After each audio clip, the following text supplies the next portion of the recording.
Alors, Josué, tes impressions sur ce qu'on vient d'entendre, sur ce qu'on vient de voir? Voilà, on a... Ouais, c'est d'accord.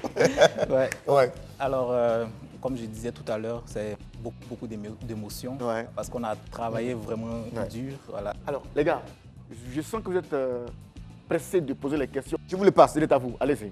On va commencer par là. Hein? On y va, cher ami. Ma question est la suivante. Après l'obtention de vos diplômes, à quel défi avez-vous fait face? Alors, après l'obtention du premier diplôme d'abord, le diplôme d'ingénieur, j'ai, disons, tâté le milieu de l'emploi. Et pendant 6 mois, j'ai déposé des lettres de demande d'emploi sans avoir un seul entretien. Voilà. Donc, ça veut dire quoi, sans avancer la tête? Ça veut dire quoi? On ne m'a pas rappelé. On t'a jamais rappelé? Voilà, on ne m'a jamais rappelé. Mais pourtant, aujourd'hui, tu es le plus jeune jeune agronome de Côte d'Ivoire. Ça, maintenant, on doit te rappeler, non? Normalement, oui, vas-y. Ouais, alors, normalement, oui. Normalement, oui. Mais le souci, lorsque j'ai constaté cela, j'ai vu qu'il manquait quelque chose. Voilà, il fallait ajouter un certain nombre de compétences parce que j'étais assez jeune quand même. Donc, je suis parti, j'ai saisi l'opportunité du doctorat. Et à l'issue du doctorat encore, j'ai tenté, disons, 2 sessions de recrutement au niveau des universités de Côte d'Ivoire. Je n'ai pas été retenu là encore. Voilà. Donc, j'ai vu qu'il fallait capitaliser ce que j'ai appris parce que c'était de l'argent qui avait été injecté au niveau de la bourse. Ça, c'est clair. Voilà, il ne fallait pas gaspiller ces compétences acquises. Voilà. Ouais. Donc, j'ai eu l'audace d'aller et puis aller sur le terrain moi-même face aux professionnels du monde agricole, proposer ma solution. Voilà. D'où la création de l'entreprise. Très bien. Oui, mademoiselle, vous avez une question pour notre ami? Ma question se situe au niveau de vos études. Qu'est-ce qui vous a motivé à faire de longues études? Ok, donc ce qui m'a motivé à faire de longues études, c'est que j'ai grandi dans un environnement très académique avec un père instituteur. Donc nos modèles, c'était des modèles des personnes de renom dans le milieu universitaire, des académiciens. Donc en l'occurrence, le professeur Saliou Touré. Donc je précise que j'ai fait mon école primaire dans le département de Boundiali, à Bon, à juste 7 km de Kolia, qui est le village natal du professeur Saliou Touré. Donc c'est vraiment le modèle que je suis. Très bien. Oui, j'ai une question pour derrière, à côté là. Ma question se situe au niveau de votre start-up. J'aimerais savoir comment avez-vous créé votre start-up? Alors, tout est parti d'abord de l'idée. Donc nous avons posé l'idée sur papier et nous avons fait ce qu'on appelle un business plan. Donc le business plan, il décrit l'idée, l'innovation, comment on va l'apporter sur le terrain et quelle valeur ajoutée ça va apporter. Et derrière, on demande un peu, on dit le financement dont on aura besoin pour créer cette valeur. Donc juste après ça, j'ai commencé à d'abord tester mon modèle, voilà, sur le terrain et on a demandé des financements au niveau d'un certain nombre de programmes. Et par la grâce de Dieu, nous avons eu accès à un financement grâce au programme de la promotion de l'agrobusiness de l'Agence Emploi Jeunes. Voilà, donc c'est dans ce cadre qu'on a créé ton entreprise. D'accord. Oui, cher ami, allez-y. La question, c'est de savoir comment est-ce que vous avez fait pour atteindre vos objectifs et comment vous avez fait pour avoir vos diplômes aussi rapidement à un si jeune âge. Voilà. Ok, merci beaucoup. Donc la première chose, c'est d'abord l'amour de la connaissance. Voilà, depuis tout petit, j'aime bien apprendre. Je suis très curieux. Je laissais même mes livres et j'allais apprendre dans les livres de mes grands frères. Donc il y a ce premier truc. Ensuite, il y a le travail acharné. Voilà.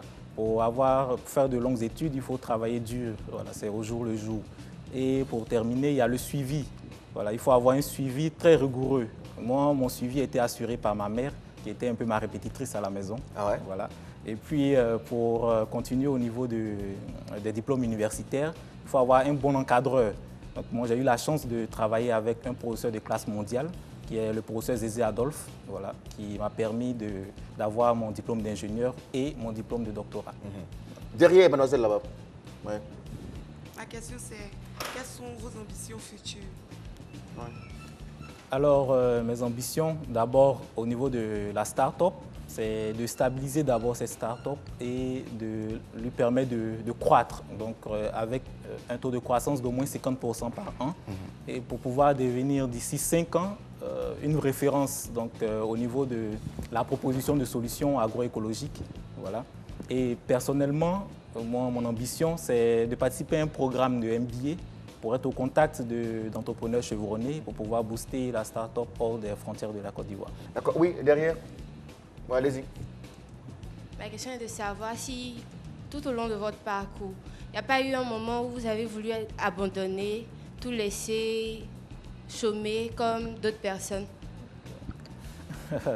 Alors, est-ce qu'à un moment donné, le désespoir ne t'a pas rendu visite? Si, il y a eu beaucoup de difficultés, voilà, notamment pendant la thèse. Voilà, à 2 ou 3 mois de la soutenance, même, je vais dire, c'était tellement difficile au niveau de la rédaction, pour terminer le document et tout, que j'ai tout plaqué, j'ai fermé mes téléphones et puis je suis parti à Bengro village. Voilà. Tu allais remuer le canari. Alors, nous sommes pratiquement à la fin de cette émission. Je vais peut-être poser les 2 dernières questions. Alors, aujourd'hui, tu es le plus jeune docteur agronome de Côte d'Ivoire.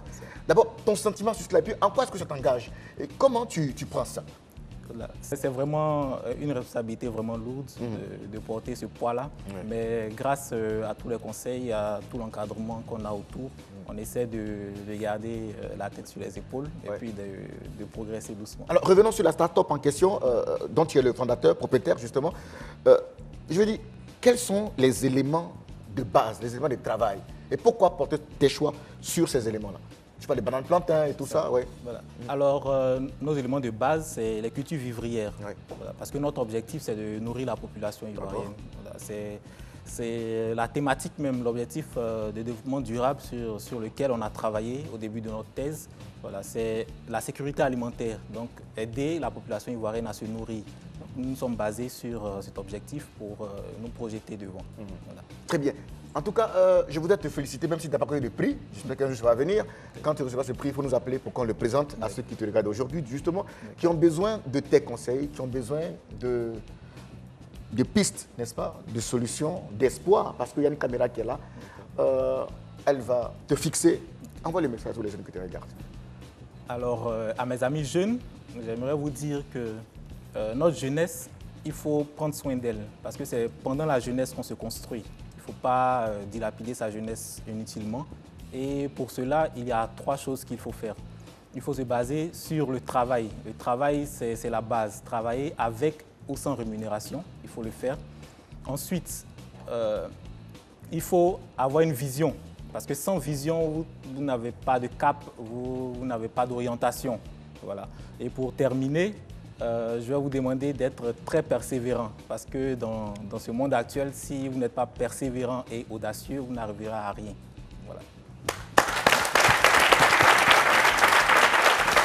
Mesdames et messieurs, en tout cas, merci de nous suivre chaque jeudi à 21h sur RTI, de 14h sur Fréquence 2. Je rappelle le thème du jour, entreprendre sans financement, est-ce possible? Nous recevions pour en parler Monsieur Bolou, Alex Bolou. Il est coach formateur en entrepreneuriat.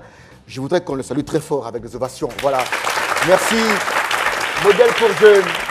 C'est lui, modèle pour jeunes, le plus jeune ingénieur agronome de Côte d'Ivoire. Il a eu son doctorat à 25 ans. On peut encore l'appeler très fort. Voilà. Il s'appelle Jésus à moi. Il est originaire d'Abengrou et il est à Yamoussoukro. Là-bas, qu'est-ce que tu fais exactement? Oui, à Yamoussoukro, la base de mon entreprise, à Yamoussoukro, le siège est là-bas. Ok, voilà, c'est là-bas qu'il se trouve. Voilà. Je voudrais saluer tous les gens qui nous regardent à Yamoussoukro. Voilà, salut, merci, votre fils est de retour, il est là. Public, merci à tous, merci à tout le monde. Retour jeudi prochain, même heure, même chaîne. Salut, au revoir. Thank